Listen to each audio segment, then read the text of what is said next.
Kutilmagan o'sish paradoksi. To'liq tushuntirish. Vaziyat mahbusga shunday hukm e'lon qilinadi. Seni kelasi hafta, dushanbadan jumagacha kutilmagan bir kunda o'samiz. Bu yerda muhim so'z kutilmagan.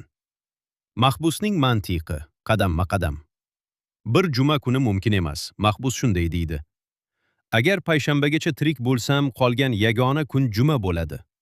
Demak, juma kuni osilish oldindan ma'lum bo'ladi. Oldindan ma'lum bo'lsa, u kutilmagan bo'lmaydi. Shuning uchun juma mumkin emas. Ikkinchi payshanba ham mumkin emas. Endi juma chiqib ketdi. Agar chorshanbagacha tirik bo'lsam, payshanba qoladi. Bu ham oldindan bilinadi.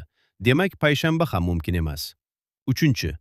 Xuddi shu mantiq bilan mahbus chorshanba, seshanba va dushanbani ham chiqarib tashlaydi. Xulosa. Demak, meni umuman osishmaydi. Asosiy muammo qayerda? Muammo bilim va kutilmaganlik tushunchalarida. Mahbus shuni xato qiladi. U kelajakdagi bilimni hozirgi bilim deb qabul qiladi. Agar shu kungacha tirik bo'lsam, aniq bilaman degan taxmin har doim to'g'ri emas. Osish kuni nima bo'ladi? Masalan, seshanba kuni. Mahbus ertalab uyg'onadi. U bugun meni osishadi deb aniq xulosa chiqara olmaydi. Chunki uning oldingi mantiqiy isboti allaqachon barcha kunlarni inkor qilgan.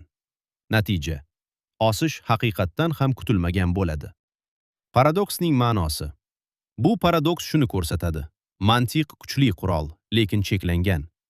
Inson o'z bilimini noto'g'ri baholashi mumkin. O'z-o'ziga ishora qiladigan fikrlar, self-reference, paradokslarga olib keladi. Ba'zi haqiqatlar oldindan emas, faqat sodir bo'lgach anglashiladi. Chuqur xulosa. Ba'zan haddan ortiq mantiq qilish haqiqatdan uzoqlashtiradi. Bilaman deb o'ylash, bilish degani emas.